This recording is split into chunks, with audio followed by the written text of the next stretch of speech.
I own it, she said, her voice calm, but every word slicing through the room like glass. At that moment, Catherine froze. The woman they had erased from memory, Jasmine Carter, the scholarship girl they once scoffed at, now owned the mansion they were begging to rent. This isn't just a story about wealth. It's about memory, power, and who gets to rewrite the ending. So before we dive deeper into this tale of quiet revenge and poetic justice, tell us, where are you tuning in from? Miami? London? Lagos? Drop it in the comments. What do you think happens next when the girl they excluded becomes the one holding all the cards? The cafe buzzed with the low hum of wealth, polished laughter, soft clinks of porcelain, and the faint tap of Louboutin heels against marble. In a sunlit corner framed by floor-to-ceiling windows, 5 women gathered around a table that looked more like a runway staging ground than a casual brunch spot.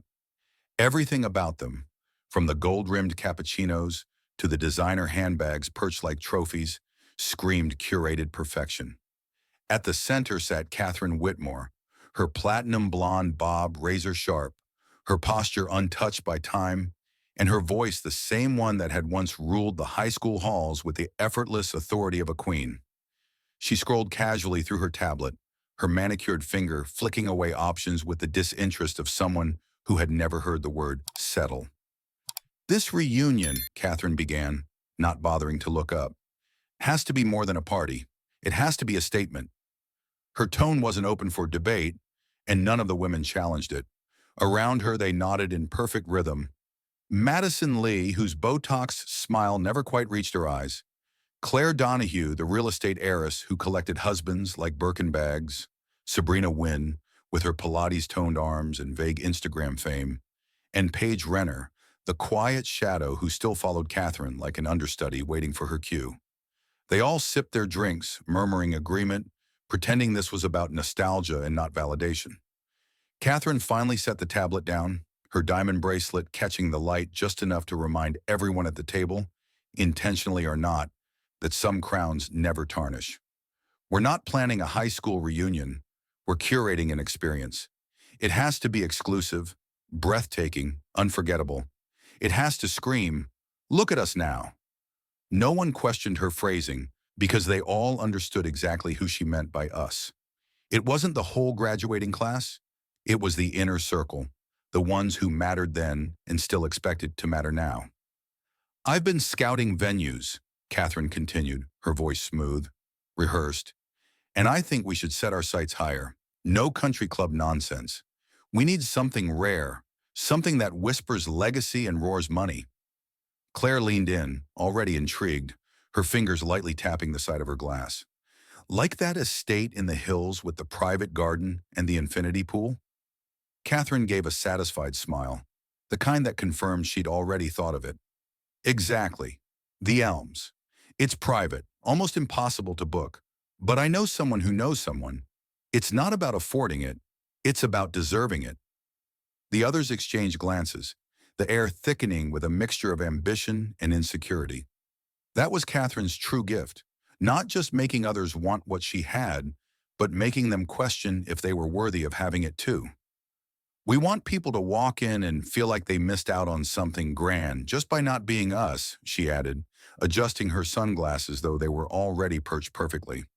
The goal wasn't just to host an event, it was to perform successfully in a way that felt unattainable to anyone on the outside. As the conversation shifted toward floral arrangements and high-end catering, the guest list came into focus.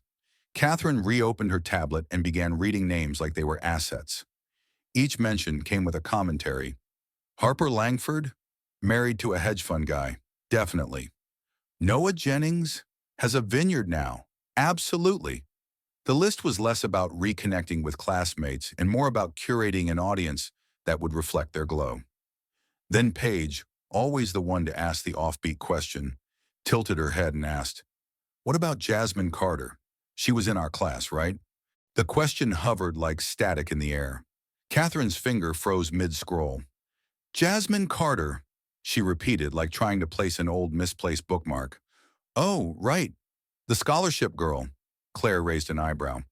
"The one who used to wear the same 3 cardigans all year?" Madison snorted softly into her drink. I think she spent more time in the library than the cafeteria, Sabrina offered. Wasn't she the one who won some science thing senior year? But the tone wasn't admiration. It was mild amusement, as though recalling a background character in a story they'd already rewritten. Catherine gave a dismissive wave. Honestly, I don't think she'd feel comfortable at the Elms. It's not her scene. And just like that, Jasmine Carter's name vanished from the list as easily as it had appeared, swept away not with malice, but with something colder, irrelevance. No one argued. No one asked where she was now. No one considered that 13 years might have changed more than a wardrobe. To them, Jasmine still existed in sepia, brilliant perhaps, but dimmed by social invisibility. They moved on, laughing louder now, basking in the certainty of their plans and the assumption that the world still worked in their favor. Outside, the Miami heat shimmered across the glass, the same way the past shimmered behind them, distorted, selective, self-serving. In their eyes, they had already won. They just needed the perfect stage to remind everyone else. What none of them knew, not yet, was that the stage had already been claimed. And the girl they had once erased was no longer waiting in the shadows. She owned the spotlight now. The afternoon sun dipped lower, casting long shadows across the polished table as the women continued to refine their list, line by line, name by name, sifting through memories not for meaning, but for market value. Catherine tapped her manicured finger against the rim of her espresso cup, her eyes flicking between the screen and her curated notes like a producer casting for a reality show. Madison leaned in closer, her phone screen glowing with a cross-referenced social media feed, double-checking each alum's aesthetic before they earned a seat at the proverbial table. Chelsea Grant has a skincare line now. Looks like she's doing well, she said, earning an approving nod from Catherine. Claire chimed in with, Lucas Haynes just opened a rooftop bar in New York. His Instagram is all models and skyline views. As though follower count equated to character. This wasn't about rekindling old friendships. It was about handpicking witnesses to their carefully performed success. They were halfway down the list when a name flickered across the screen like a glitch in their glossy narrative. Paige, who rarely spoke without first scanning Catherine's expression for approval, squinted slightly and murmured, "What about Jasmine Carter?" The moment she said it, the mood cracked. Not enough to break, but enough to register. A subtle tightening of shoulders, the faint pause in Catherine's scrolling, the way Claire suddenly reached for her wine glass with more force than finesse. No one replied right away. It was as if the name itself didn't belong, not just on the list, but in the room. Catherine finally exhaled a low, measured breath, tapping her nail against the screen. Jasmine Carter, she repeated, tasting the name like it was something foreign. Oh, her, the scholarship girl. Right. There was no cruelty in her tone, only detachment, the kind that suggested the memory had no shape until now. Claire's voice rose, faintly bemused. She always had her nose buried in some giant book, remember? Never came to dances. Always dressed like she raided a librarian's clearance rack. Laughter followed, not mocking, not overt, but the kind of laughter people reserve for remembering something that never threatened them. She was smart, though, Sabrina added, though her tone made smart sound more like a medical condition than a compliment. Didn't she win something? Science, biology, whatever? Madison waved her hand dismissively, already bored. Probably working at some lab or teaching at a college. You know the type. Quiet, harmless. Catherine's lips curled into a small, dry smile. Well, I doubt she'd really vibe with the event we're planning. I mean, the Elms isn't exactly a cardigan and book club setting. Her voice wasn't raised, yet her words sealed Jasmine's fate without question. No vote was needed, no disagreement voiced. Jasmine Carter, whoever she'd become, would not be part of their reunion. It wasn't personal, it was structural. In their world, exclusion was rarely loud. It was subtle, clean, and final. The list moved on. Another glass was poured, another story shared, another memory polished until it sparkled the way they wanted it to. Yet something about Jasmine's name lingered in the edges of their conversations, like perfume caught on a breeze long after the person had passed. Paige, ever the quiet observer, glanced again at the tablet, her brow furrowing ever so slightly, as if something didn't quite sit right. But Catherine's presence was too commanding, her vision too decisive, and Paige swallowed her uncertainty with a sip of rosé. Outside the cafe, the world went on. Cars crawled past on the boulevard, pedestrians laughed into their phones, and the sky deepened into amber. Inside, the women finalized their draft of a guest list so heavily edited it no longer resembled a class reunion, but a celebration of curated visibility. The kind of event that made others feel like they'd missed something important because they had not been chosen. And Jasmine? She wasn't forgotten. She was removed. With a tap of a screen and a passing comment, she was assigned a place outside the velvet rope they'd mentally erected around their event. They didn't wonder where she was, what she'd become, or if she'd even want to be part of something like this. To them, Jasmine Carter had always been on the outside looking in, and in their minds that hadn't changed. But what none of them realized, what none of them even thought to consider, was that Jasmine hadn't been standing on the outside for a very long time. And unlike them, she didn't need an invitation to know her worth. She had built something far more powerful than memories or appearances.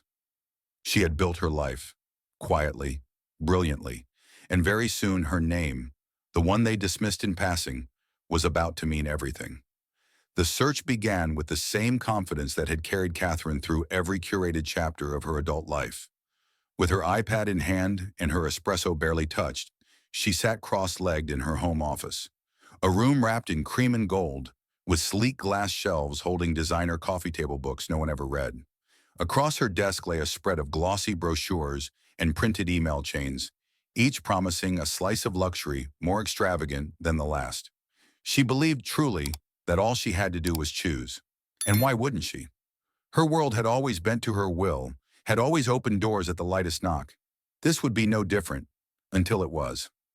The first, unfortunately, were booked for that weekend, arrived with a polite smile in a cursive font email signature. Catherine didn't flinch. The second one came just hours later, and the third, more formal, more final, slid into her inbox before she finished lunch. By the end of the next day, she had received 7 rejections.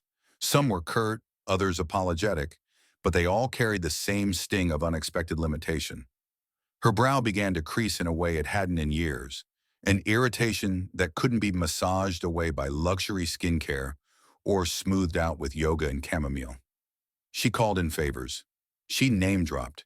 She even offered to pay double for peak weekend access, assuming the magic of money would do what charm could not. But the universe seemed, for the first time in her life, unimpressed by her social resume. Madison tried to soothe her, insisting that the right place would appear. Claire offered the name of a country club where they could glam up a little. Catherine's smile was tight when she replied, "I'm not planning a retirement banquet.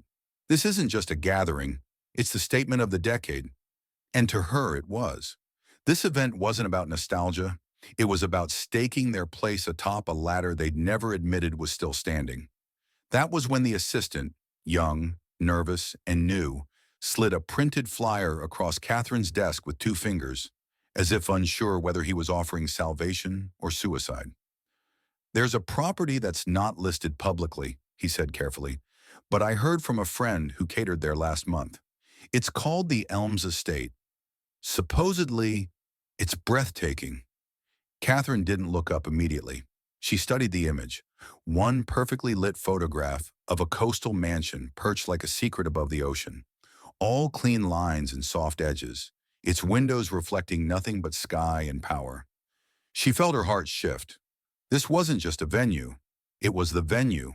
She typed the inquiry herself, discarding her usual assistant-forwarded approach. The reply came quickly, almost too quickly, with professional efficiency. "Thank you for your interest. The Elms is a private estate and available for select events. Weekend rates begin at $15,000. Additional fees may apply. Please note, all bookings must be approved by the owner." Catherine read it twice. The price didn't faze her. If anything, it thrilled her. High cost meant exclusivity. Select approval? That just added intrigue. She pictured it already. The 5 of them on the terrace. Champagne flutes raised as the sun melted into the horizon, guests murmuring in awe, wondering how they pulled it off. When she shared the update in their group chat, the reactions were instant and effusive. Madison sent clapping emojis. Sabrina texted, "That's exactly the energy we need." Claire replied with a photo of herself in a floor-length gold dress captioned, "Manifesting this backdrop." Catherine smiled as she watched their excitement bloom, unaware that under the foundation of her plan, a fault line had already begun to form. They scheduled the site tour immediately. Linda, the estate's property manager, was polite but formal on the phone, asking detailed questions about guest count, type of event, level of service. Catherine responded with practiced poise, listing off luxury florists, celebrity DJs, and custom lighting designs, her tone floating just above condescension. She wanted Linda to know they were not some desperate party planners. This was high society resuming its rightful place. The morning of the tour, they dressed like women prepared to make a memory. Chic but casual, affluent but not loud. The drive up the coast was filled with laughter and speculation. Paige played soft jazz on the stereo, while Sabrina practiced the poses she would use by the pool. Claire whispered that she hoped the bathtub had a chandelier. No one questioned whether they would get the property. The only question was which shade of elegance they'd paint onto it. As they approached the estate, the iron gates opened with hydraulic grace, revealing a manicured drive flanked by flowering hedges and whispering palms. The house emerged like a vision: smooth stone, sharp corners, windows that didn't reflect the world but reframed it. Linda greeted them at the front, clipboard in hand, her demeanor calm and efficient. "Welcome to the Elms," she said. "I'll be guiding you through the space. Please let me know if you have any specific requests for your event." They toured in hushed awe. Every room outdid the last. Custom woodwork, art that didn't scream wealth but murmured pedigree, a scent in the air that could only be described as expensive. Catherine said little, but her eyes missed nothing. When they reached the terrace and took in the panoramic view of the sea, she turned to Linda and said, "We'd like to book it immediately. October weekend. Full buyout." Linda gave a professional nod. "That date appears to be open, but final approval will need to come from the owner. I'll confirm with her directly this evening." Catherine smiled, pulling out her checkbook. "Perfect," she replied, pen poised over the line. "What's the owner's name, by the way?" Linda glanced at her tablet, answering without a second thought. And that's when everything changed. But that moment belongs to another chapter.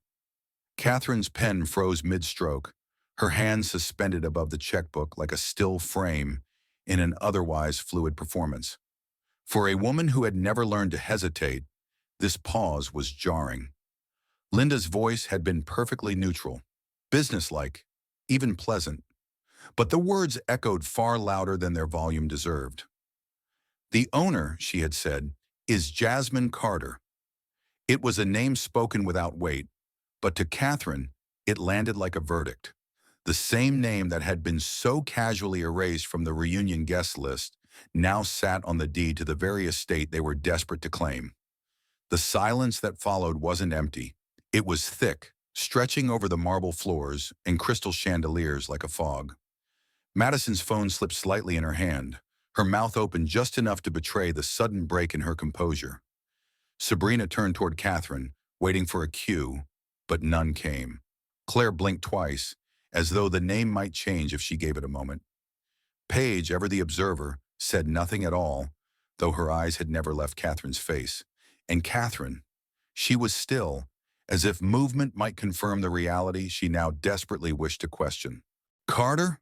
Catherine finally asked, her voice lighter than usual, as if testing whether this was truly the same girl they had once relegated to the back row of every classroom and every memory. Linda, unfazed, nodded. "Yes, Jasmine Carter. She purchased the Elm several years ago. Very private, but she hosts a few events each year, strictly by request." The woman's tone was purely informative, devoid of any drama, completely unaware that she had just detonated a social bomb in the middle of an otherwise perfect afternoon. The group trailed behind Linda through the rest of the estate, but the energy had shifted entirely. The sweeping views no longer inspired wonder. They demanded explanation. The infinity pool, which just moments ago had promised envy and elegance, now shimmered with accusation. It was hers. Jasmine Carter's. The girl who had eaten lunch alone while they planned prom themes. The girl whose science fair victory had been squeezed between announcements for cheer tryouts. The girl who had been deemed unworthy of an invitation was now the gatekeeper of their fantasy. As they followed Linda down the staircase to the wine cellar, no one spoke. The hush wasn't reverent. It was heavy, almost burdensome. Each woman was lost in the same question. How? How had Jasmine Carter gone from invisible to untouchable? How had she leapt from discount notebooks and thrifted sweaters to a cliffside mansion with a wine library larger than most people's apartments? And more importantly, how had none of them seen it coming? Linda, still unaware of the tectonic shift behind her, continued the tour with practiced ease. This space is typically used for tastings or private chef pairings. The owner is very particular about guest behavior and discretion. She believes the home should be treated as a sanctuary. Catherine didn't respond, and neither did her entourage.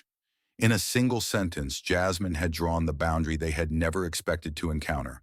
She wasn't just successful, she was selective. And they, women who had built their lives on the assumption that access was their birthright, had no guarantee of inclusion. By the time they returned to the main living area, Catherine's expression had hardened into something unreadable. It wasn't rage, nor panic, but something colder. Calculation. She handed Linda her card instead of the checkbook. "Once the owner approves the date," she said evenly, "please let me know, and we'll handle payment immediately." Linda nodded, promising a prompt response, then turned to escort them out. As they exited through the grand foyer, the massive doors opened onto the coastal wind, which now seemed to carry a hint of judgment. They walked in silence past the hedges and the elegant pathway, each of them rehearsing the same realization in different words. Jasmine Carter hadn't just climbed the ladder. They now stood beneath it, looking up. In the car, Sabrina finally broke the silence. "Do you think she knows who we are?" The question hung in the air like a dare. Madison scoffed, but it lacked conviction. "Please, she probably doesn't even remember us." Claire gave a short laugh, the kind of people use to fill space when they don't have answers. But Paige, speaking for the first time since they'd heard the name, said quietly, "I think she remembers exactly who we are. I just don't think it matters anymore." Catherine didn't respond. She sat stiffly in the passenger seat, staring out the window as the estate shrank behind them, swallowed by palm trees and silence. Her reflection in the glass looked unfamiliar, slightly older, slightly shaken, slightly less in control. Jasmine Carter. The name had once meant nothing, a flicker in a sea of forgettable classmates. Now it was a lock on the door of her perfect plan, and she had no key. But Catherine Whitmore had never been one to lose without a fight. And if Jasmine stood in the way of the event Catherine had envisioned, if she now held the power to grant or deny entry, then Catherine would do what she always did when the world didn't bend easily. She would bend it harder. After all, wasn't she still the queen? That answer, however, no longer belonged to her alone. Long before the gates of the Elms swung open for Catherine and her entourage, Jasmine Carter had already stepped into a life they couldn't begin to imagine. But that transformation hadn't been sudden, and it hadn't been fueled by revenge. It was born in silence, in the quiet hours she spent alone in the school library while the others practiced for pep rallies, in the overlooked science fair victories and the books she devoured like lifelines. Jasmine had learned early that if you weren't invited to the table, you built your own, and she built hers with precision, resilience, and an unshakable sense of purpose. While Catherine and the others were curating their social ascent, hopping from sorority formals to destination weddings, Jasmine was attending lectures at MIT, surviving on coffee, sheer willpower, and the knowledge that no one was coming to save her. She buried herself in algorithms, network architecture, and artificial intelligence, fields dominated by men with legacy surnames and trust funds. They overlooked her the same way her high school classmates had, and Jasmine let them, because invisibility had become her camouflage. By the time they realized she was the smartest person in the room, she was already writing code they couldn't begin to understand. She didn't crave recognition. What she wanted was sovereignty. Jasmine never aimed to impress the world that once ignored her. She intended to outgrow it entirely, and that's exactly what she did. She met William Hartman in the most unremarkable of settings, a graduate-level seminar on optimization systems. He was golden-haired, sharp-jawed, and effortlessly charming, the kind of man who drew attention without trying, but Jasmine hadn't noticed him for that. What caught her attention was that he listened. When she challenged a professor's flawed logic in class, William didn't smirk or interrupt. He nodded. He scribbled down her insight, and later he asked if she wanted to continue the debate over coffee. It was the first time someone with power and presence saw her not as an anomaly, but as an equal. Their relationship bloomed far from the public eye. No grand declarations, no social media parades, just long nights solving problems, arguing about design principles, and laughing at things no one else would understand. William wasn't intimidated by Jasmine's brilliance. He was drawn to it. When he introduced her to his family, titans of the European tech scene, Jasmine stood in their glass-walled penthouse as if she'd always belonged there. And slowly she did. Not by assimilating, but by refusing to shrink. When they married, it wasn't on a Tuscan cliffside or in a Manhattan ballroom. It was on a private beach with 20 guests and no press. William gifted her the Elms as a wedding present, not because it was lavish, but because it was private, secure, and surrounded by nature, the way Jasmine had always dreamed. She transformed it into more than a home. It became a sanctuary, a retreat where she could write, consult, mentor, and breathe. Jasmine rarely opened the estate for events, only agreeing to a few each year that aligned with her values. Tech incubators, diversity forums, quiet weddings of old friends who couldn't afford the extravagance but deserved the beauty. She never imagined her high school would come knocking, not because she thought they wouldn't find her, but because she believed they wouldn't even look. And in a way they hadn't. They had walked straight into her life, blind to the woman she had become, still clinging to an old world that no longer revolved around them. And now they needed her. The moment Linda told her about the reunion inquiry, Jasmine didn't react. She simply stared at the email on her screen, her fingers hovering above the keyboard. Catherine Whitmore, Madison Lee, Claire Donahue. Names that once ruled lockers and lunch tables. Names that whispered, "You don't belong here." For years, Jasmine had buried those memories deep beneath the milestones of adulthood. Her first patent, her first million, her first keynote speech. But trauma doesn't always rot. Sometimes it ripens. She wasn't angry. She wasn't even amused. What she felt was something colder, quieter, clarity. They hadn't changed. They still curated lists, still measured worth by association, still decided who was visible and who was invisible. They didn't invite her because they never thought she could matter. And yet, here they were, standing in the foyer of her home, wearing smiles stitched together with entitlement, asking, unknowingly, for her permission. Jasmine stood on the terrace that evening, barefoot, a silk robe wrapped around her like armor. The ocean stretched endlessly before her, the sun falling gently into the water, and still, she didn't smile. She was thinking, not about what she could say, but about what she wouldn't. She wouldn't lecture them. She wouldn't rub their failure in their faces. She wouldn't give them the satisfaction of a story where she played the villain, because Jasmine Carter didn't need to punish them. Her life was the answer. Her silence was the sentence. So she turned away from the view and walked back inside.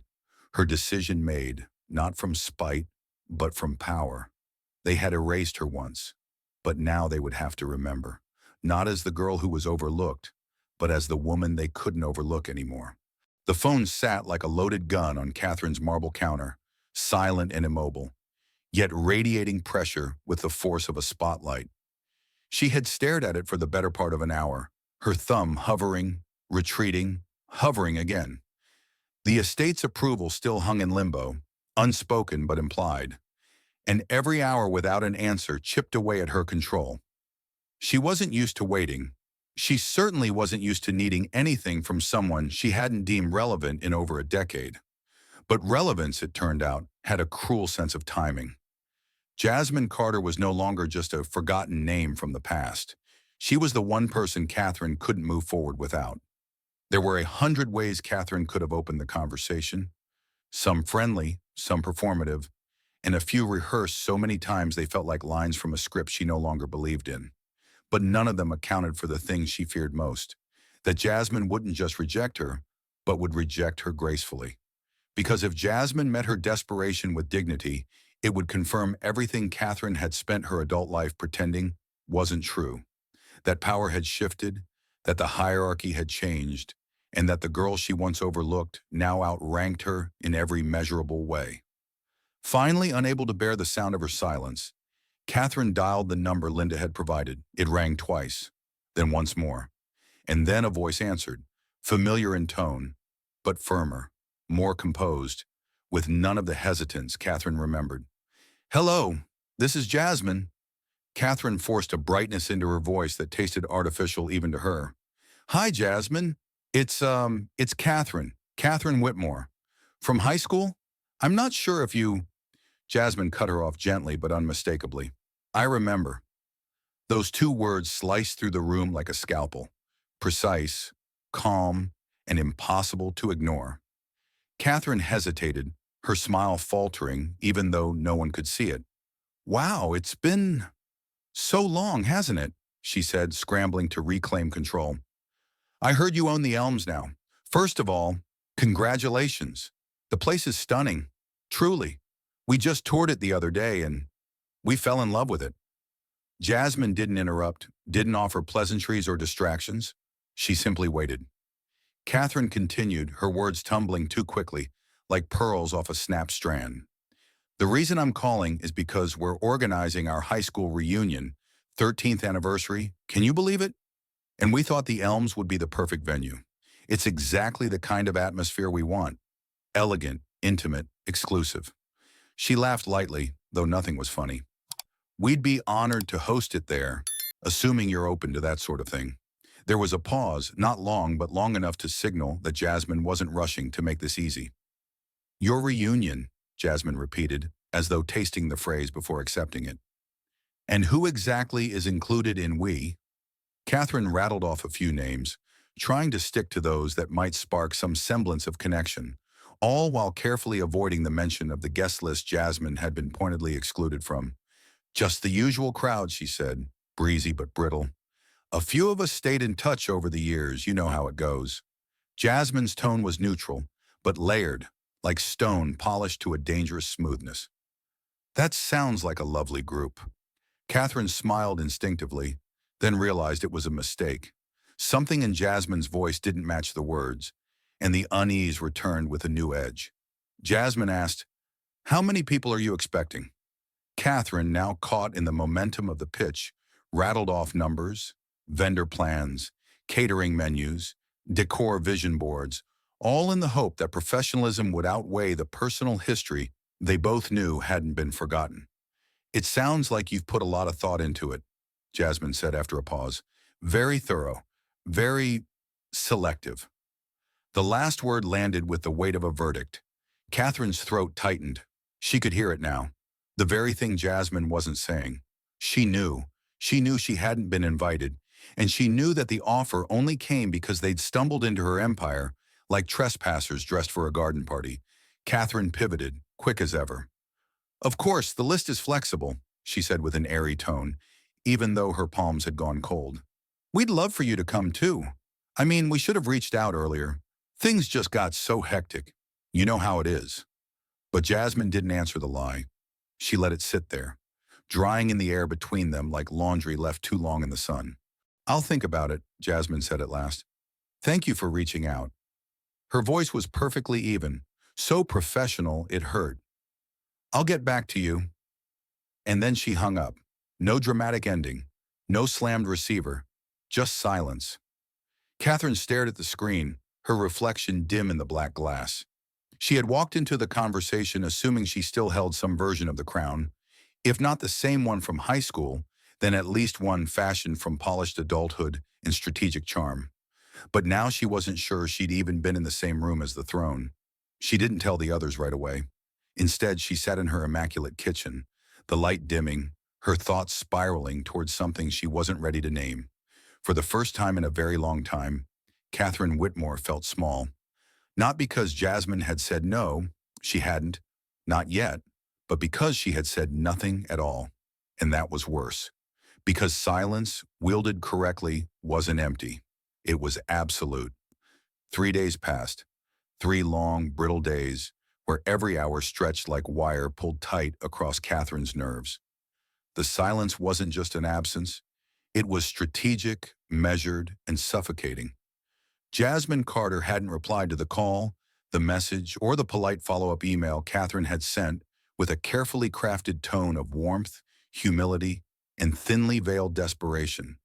And yet, there was nothing. No confirmation, no refusal, just the void. It pressed against Catherine's composure like a slow leak, letting panic seep in one drop at a time. She checked her phone obsessively, pretending it wasn't an obsession.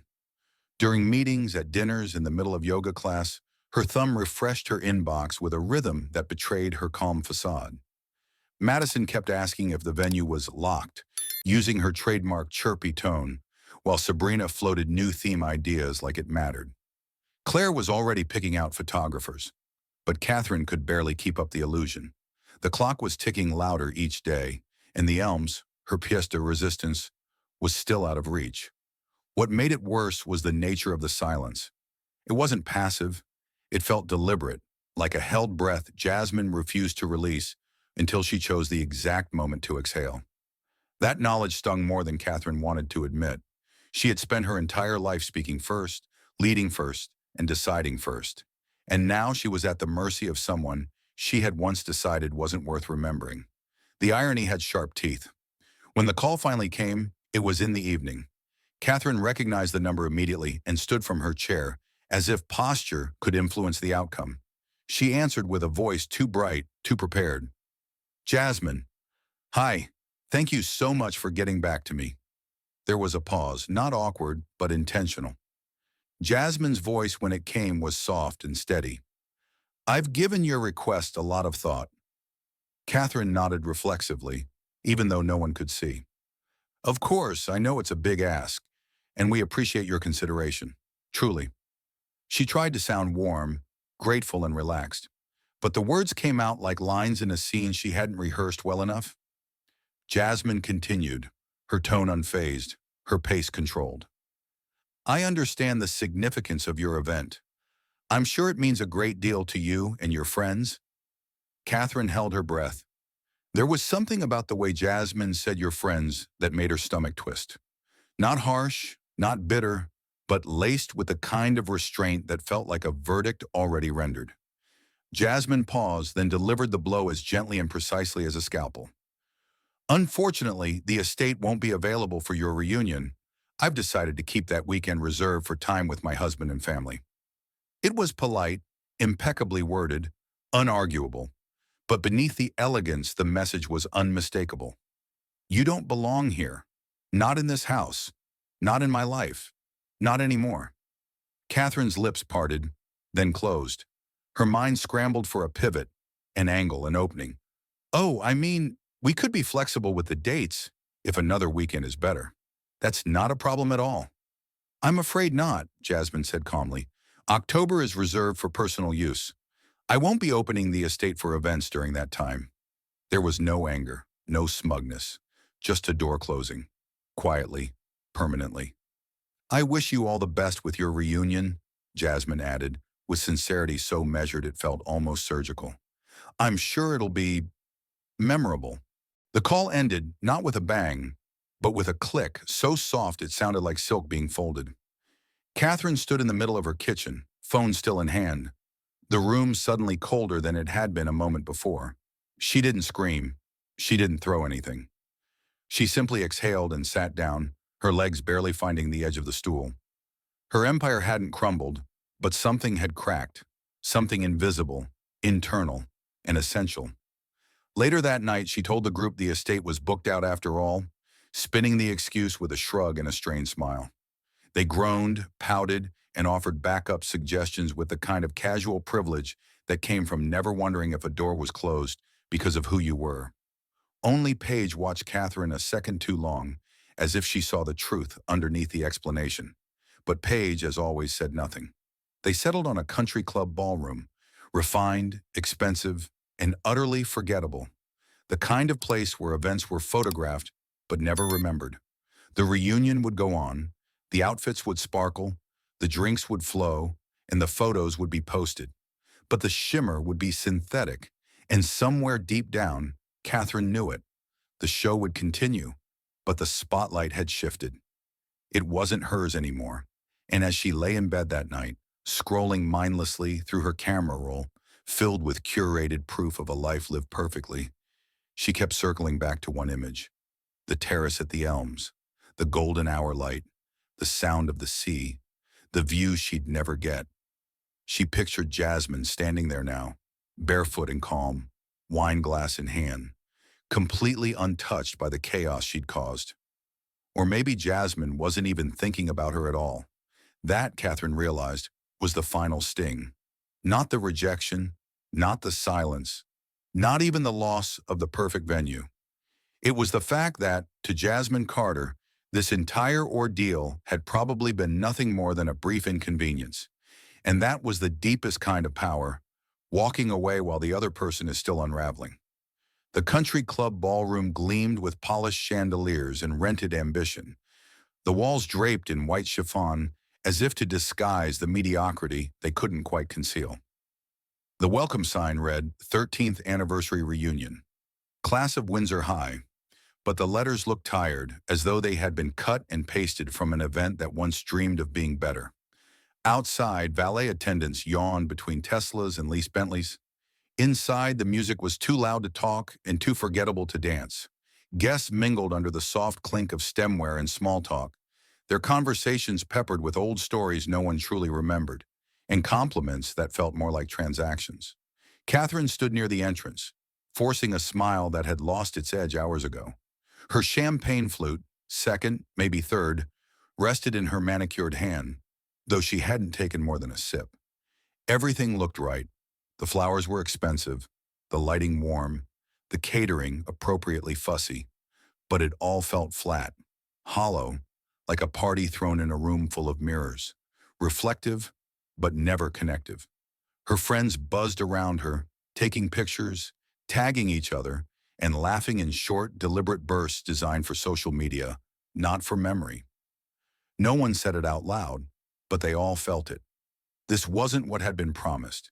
The event Catherine had once declared would be the talk of the year had become just another high society gathering, attractive but disposable. Guests came, stayed long enough to post a story, and left with full purses and empty impressions. Even the nostalgia felt rehearsed, as if they were all too busy proving how far they'd come to remember who they used to be. The absence of the Elms loomed like a ghost in every corner of the room. They had imagined their silhouettes outlined by sunset, imagined candid photos with ocean wind lifting their hair, imagined the whispers from classmates asking, how did they pull this off? Instead, they were surrounded by cream-colored walls and hotel-grade acoustics. A few people asked why the venue had changed. Catherine blamed scheduling. Some nodded, some didn't, but no one was convinced. Paige, as always, stood off to the side, quietly observing.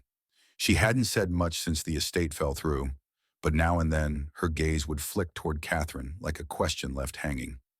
Madison made the best of things, snapping selfies in front of floral installations, while Sabrina cornered the DJ every hour to tweak the playlist.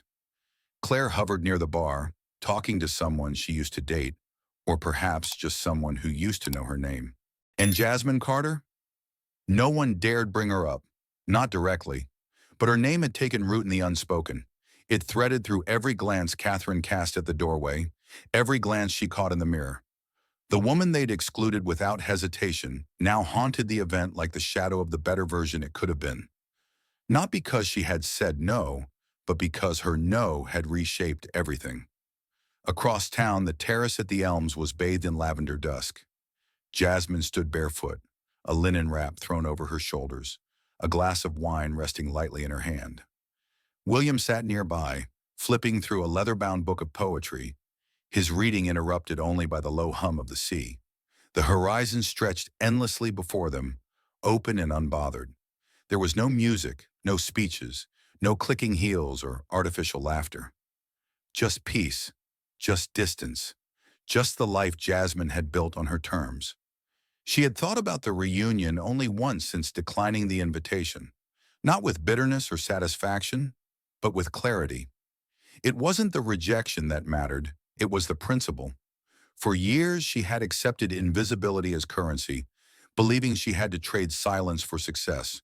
But now she knew better. She hadn't risen to prove anything. She had risen because she refused to be measured by a scale she hadn't helped create. And when the moment came to say no, not in spite, but in sovereignty, she did it not to wound, but to affirm. Back at the ballroom, Catherine slipped away from the crowd and into the hallway, her heels echoing too loudly against the polished floors. She stood in front of a mirror mounted between two sconces, smoothing her hair, adjusting her dress, doing everything she could to make herself look unshaken. But the truth lived behind her eyes. Jasmine's silence hadn't just been powerful. It had been surgical. It had removed Catherine from the fantasy she had so carefully crafted, leaving behind only what was real, that no amount of curated images or extravagant venues could mask what had already shifted. The reunion ended not with a bang, but with a quiet exit. Guests left in waves, careful not to be the last to leave something they no longer believed was impressive. The photos would be posted. The captions would be glowing. But beneath them, a different story would whisper. A story of a woman once erased, who now wrote her narrative from a home no one thought she could own. And Catherine? She would go home, pour another glass of wine, and tell herself it had all gone according to plan. But late into the night, she would scroll through her phone and stop at the photo, the only one not taken that evening. The photo of the elms taken on the day of the tour, sunlight streaming through glass walls. Her hand paused above the checkbook that would never be signed. That moment, frozen in time, was her true memory of the reunion. Not a toast, not a dress, not a dance. Just a name, spoken once, and never forgotten again. Because the price of overlooking someone isn't always guilt. Sometimes it's simply being left out of the life they built without you. The reunion may have ended, but the sting of humiliation hadn't faded for Catherine and her circle. What had begun as an elegant gathering meant to showcase their status had become a quiet disaster, a portrait of misplaced pride. But Catherine wasn't built to let things go, not when her ego had taken such a public hit. In the days following the event, group chats lit up with indignation thinly disguised as curiosity. Madison called it a power move, while Claire described it as unnecessary drama. Sabrina, never one to tolerate rejection well, was the first to say what they were all thinking. We need to remind her who she was. They didn't plot revenge in the traditional sense. There were no overt attacks, no nasty emails, no confrontations. That would have been too obvious, too classless for women like them. Instead, they did what they'd always done best, reframe the narrative. Claire reached out to a local society blog, suggesting a flattering behind-the-scenes piece on the reunion. Sabrina fed them select photos, curated for elegance, not authenticity. Madison started dropping Jasmine's name in cocktail circles, always with a knowing look and a loaded line. Well, she certainly made a choice, didn't she? They expected the whispers to work. They always had. When they controlled the story, they controlled the power. But this time something strange happened. The story didn't catch fire. It fizzled. The blog piece drew polite interest, but was quickly overshadowed by a more captivating narrative. An op-ed written by a well-known editor who had attended the reunion and noticed something off. Titled "The New Power Class, When Exclusion Meets Ownership," the piece didn't mention names, but the subtext was razor sharp. It praised the quiet, poised presence of the woman who hadn't needed to attend the reunion to own it, literally and metaphorically. Catherine read the article twice, then a third time, her jaw tightening with each paragraph. The public wasn't rallying behind her curated version of events. Instead, they were elevating Jasmine, admiring her dignity, her silence, her restraint. Suddenly, people weren't just asking who she was, they were asking how she'd done it. A few even started referring to her not just as the woman who owns the elms, but as the one who redefined the guest list. Still unwilling to admit defeat, the group tried one final move, hosting a charity brunch, something high profile, meant to remind the city who still held social clout. They secured a top-floor venue, a luxury florist, and a Michelin star chef. Invitations went out to all the right names. But on the morning of the event, the sky cracked open with rain, the elevator system failed, and half the vendors arrived late. Guests whispered about the chaos, but what turned heads was who didn't show up. Jasmine. Not only had she been invited this time, but her RSVP had come with polite ambiguity. "I'll see if I can make it." She didn't make it. She didn't need to. Her absence was the loudest thing in the room, because while they clinked glasses and forced laughs under flickering light fixtures, Jasmine had been photographed across town, at a tech summit, seated on a panel between CEOs and investors, speaking about equity and innovation. The image went viral by that evening. Her poised silhouette against a backdrop of real influence told a story no party or Instagram post could compete with. The comments weren't just admiration, they were alignment. People wanted to know her, follow her, be her, and suddenly it became clear. No brunch, no blog, no guest list could rewrite what had already been rewritten. Jasmine Carter wasn't part of their world anymore. She had become the world they wanted to be part of. That night, as Catherine scrolled through Jasmine's growing press mentions, her hand clenched around her glass just a little too tightly. The others were quiet in the group chat, no new photos, no recap threads, just a shared, unspoken understanding. They had tried to remind Jasmine who she used to be, but all they'd done was remind themselves of who they no longer were. And Jasmine, she didn't lift a finger. She didn't need to. And that's the story. Quiet power, graceful boundaries, and the kind of success that doesn't need to shout. What would you have done in Jasmine's place? Would you have said yes or walked away just like she did? I'd love to hear your thoughts, your reflections, or even your own stories of being overlooked and rising anyway. Thank you for staying with me through this journey. Your time and attention mean everything. Until next time, stay bold, stay kind, and remember, sometimes the most powerful answer is simply no. See you soon.